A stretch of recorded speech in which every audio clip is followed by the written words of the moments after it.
Bonjour les sportifs connectés, c'est Jérôme du blog montrecardiogps.fr. Bien voilà, j'ai pu tester la Polar Unite.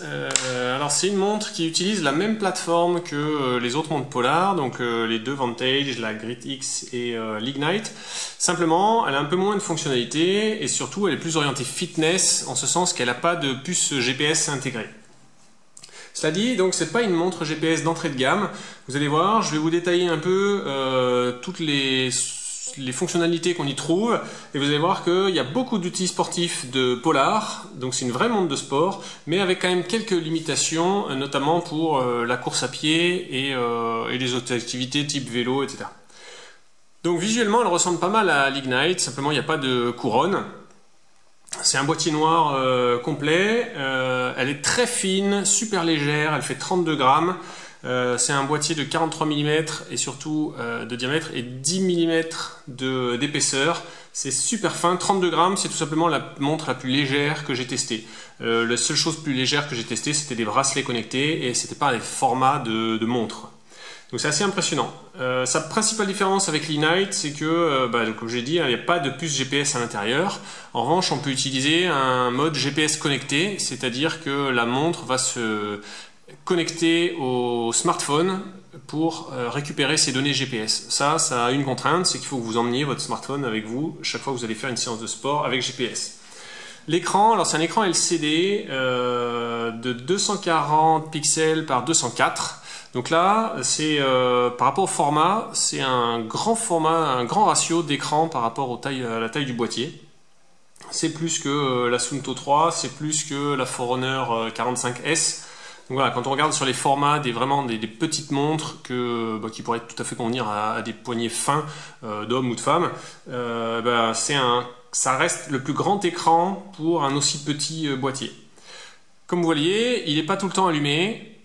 Donc il s'allume que 5 secondes, ensuite il s'éteint. En revanche, en course à pied, on peut activer une option pour qu'il soit activé en permanence. Ça va juste bouffer un peu plus de batterie.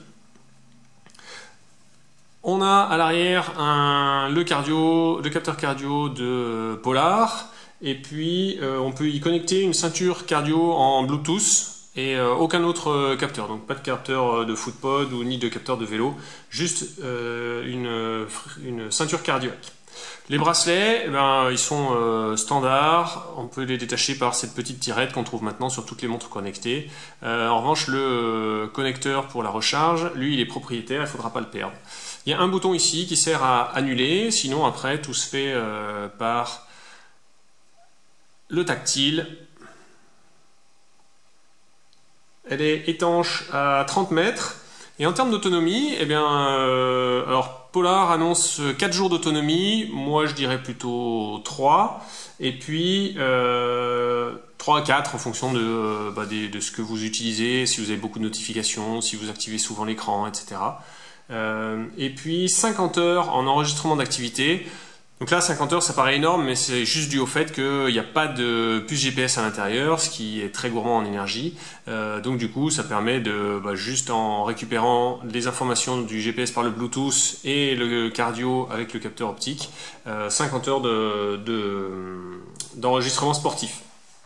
Voilà, si cette montre vous intéresse, je vous mets un lien dans la description qui est un lien vers mon partenaire Iron et qui, une fois que vous aurez validé votre commande, me reversera une commission. Merci, c'est sympa. On attaque le sport. Alors, j'attaque tout de suite avec les limitations. La première limitation, c'est que il n'y a pas de puce GPS à l'intérieur. Donc, en fonction du sport que vous allez utiliser, vous allez pouvoir vous en sortir ou pas, avec ou sans smartphone. Concrètement, si vous faites toutes les activités qui ressemblent à de la marche, de la course à pied, là vous aurez le choix entre utiliser soit le GPS connecté, soit l'accéléromètre interne. C'est-à-dire que si dans un mode sportif de course à pied, la montre n'arrive pas à détecter un téléphone à proximité, eh bien elle utilisera son accéléromètre interne qui mesurera votre nombre de pas et ainsi il y aura une approximation de la distance qui sera généralement pas trop mal, mais moins précise. En revanche, pour tous les autres sports où vous ne marchez pas, du vélo, du paddle, voilà, toutes ces choses-là, du cheval, qu'en sais-je, là, ce sera soit vous aurez du GPS, soit sinon vous n'aurez pas de mesure des distances, vous n'aurez pas de traces, rien. Ensuite, il y a quand même d'autres limitations. La suivante, c'est qu'il y a peu de champs de données. Donc sur l'écran, on peut afficher 4 champs de données, tout est personnalisable depuis PolarFlow. En revanche, on n'a qu'une dizaine de champs de données qu'on peut afficher. Donc il y a par exemple, il n'y a pas la cadence, il n'y a pas l'altitude, il n'y a pas le dénivelé, on ne peut pas faire de tour automatique, on ne peut pas faire de tour manuel. Donc mine de rien, ça limite quand même pas mal. Si vous faites un sport de rame, eh ben, vous n'aurez pas de métrique sur le nombre de coups de rame, toutes ces petites choses-là. Si vous faites de la musculation, vous n'aurez pas le nombre de répétitions. Si vous voulez un petit peu plus de détails sur les capacités sportives, je vous mets un lien dans la description qui renvoie vers le test complet sur le blog, où là vous aurez beaucoup plus de détails. Une autre limitation se tient au profil de natation. Alors là, je ne sais pas pourquoi, je ne sais pas à quoi penser Polar. Ils ont bien créé un profil de natation, donc on a accès à 130 profils sportifs à travers de PolarFlow. Simplement, c'est un profil natation en piscine qui ne compte pas les longueurs de piscine. Donc en fait, il ne mesure pas la distance, et en gros, il mesure le temps et le cardio, ce qui est quand même pas très utile. Et pourtant, là, on voit qu'on peut régler la longueur de piscine. Et donc, vous pouvez régler une longueur de piscine à 25 mètres, mais la montre derrière, elle ne mesurera pas la longueur. Donc là, j'ai trouvé ça quand même pas top. En revanche, ces points forts, eh bien, c'est un peu tout le reste. À travers de PolarFlow, vous pouvez programmer des entraînements complexes. Donc, soit basés sur le GPS, soit basés sur le cardio. Donc ça, c'est quand même une super capacité pour une montre de ce prix-là. Il y a aussi FitSpark. Donc FitSpark, je vais le retrouver plus rapidement par là. Voilà, FitSpark, c'est un coach cardio électronique qui va vous recommander des séances soit de cardio, soit de renforcement musculaire, soit d'étirement. Donc là, ce matin, comme j'ai fait il me recommande une séance de cardio, 1 heure en zone 3, enfin 1 à 3. Donc là, on a le détail. Donc on a d'abord un échauffement en zone 1 et 2, ensuite une phase de travail en zone 3, et puis un retour au calme en zone 1 et 2. Si ça ne nous convient pas trop, on a envie de faire autre chose, on appuie sur le plus, et donc là, il nous propose une séance d'étirement fixe, d'étirement dynamique, et puis aujourd'hui, il ne nous propose pas de séance de musculation.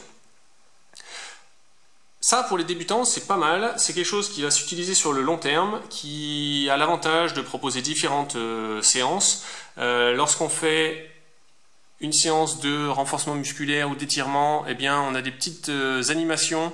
Donc là, vous voyez le déroulé, et on a des petites animations à l'écran qui nous montrent le mouvement à effectuer. Donc c'est quand même bien fait, et surtout, c'est varié d'une journée à l'autre.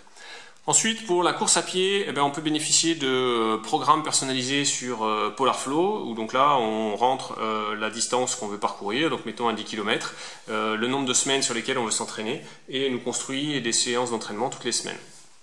On peut faire un test fitness, donc là, ça permettra de mesurer le VO2 max.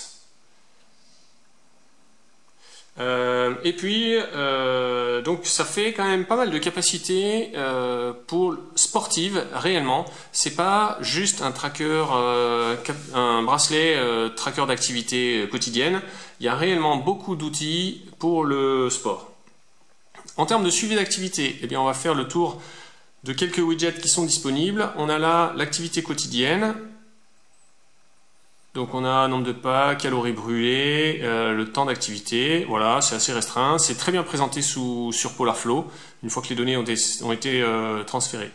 Ici, on a une mesure de la fréquence cardiaque, pendant la nuit, on a la fréquence cardiaque au repos, et le gros point fort des outils Polar, c'est Nightly Recharge, où là, on a clairement l'analyse du sommeil la plus évoluée du marché. Donc on a d'abord une note chiffrée, et puis ensuite on a le temps de sommeil, le pourcentage de sommeil réel, la continuité, les interruptions, etc. Le nombre de cycles de sommeil, donc moi j'oscille entre 4 et 5, et puis ensuite la répartition dans les différentes phases de sommeil. Ce que j'aime bien dans cette présentation, c'est que à chaque fois, on a la donnée du jour et la donnée des 28 jours précédents, ce qui permet en un coup d'œil de savoir, ah, ok, ben là j'ai eu un sommeil plus régulier que d'habitude. Et puis ensuite, on a le statut SNA, donc c'est le système neuronal autonome. Et là, donc c'est des données sur la récupération. Donc on a la fréquence cardiaque de repos, la variabilité de la fréquence cardiaque et le rythme respiratoire. Et ensuite, ces données de récupération, elles sont injectées dans FitSpark qui va ajuster la difficulté des séances de sport en fonction de votre récupération. En termes de montres connectées, alors là c'est hyper restreint, ça se limite aux Smart Notifications. Donc voilà, juste en tirant du bas, on sort le panneau de Smart Notifications, c'est tout, il n'y a rien d'autre. Donc pour conclure, l'avantage de cette Polar Unite, c'est aussi son prix. J'en ai pas parlé, mais à 150 €, c'est à peu près 50 à 70 € moins cher que ses concurrentes directes, par exemple la Suunto 3 ou la Fitbit Versa. On a une grosse capacité d'outils pour le sport, donc orienté cardio et plutôt sport en salle. Je la déconseillerais simplement s'il y a des gens qui feraient plus d'une séance de course à pied par semaine, parce que dans ce cas-là, il vaut mieux s'orienter directement vers une montre avec un GPS intégré. Et puis, si vous faites de la natation régulièrement, parce que là, je trouve que c'est un gros bémol de ne pas compter la distance parcourue. Si vous avez aimé cette vidéo parce que vous avez appris des choses, eh bien mettez-y un j'aime et si vous êtes encore indécis, abonnez-vous à la chaîne, comme ça vous verrez tous les autres tests qui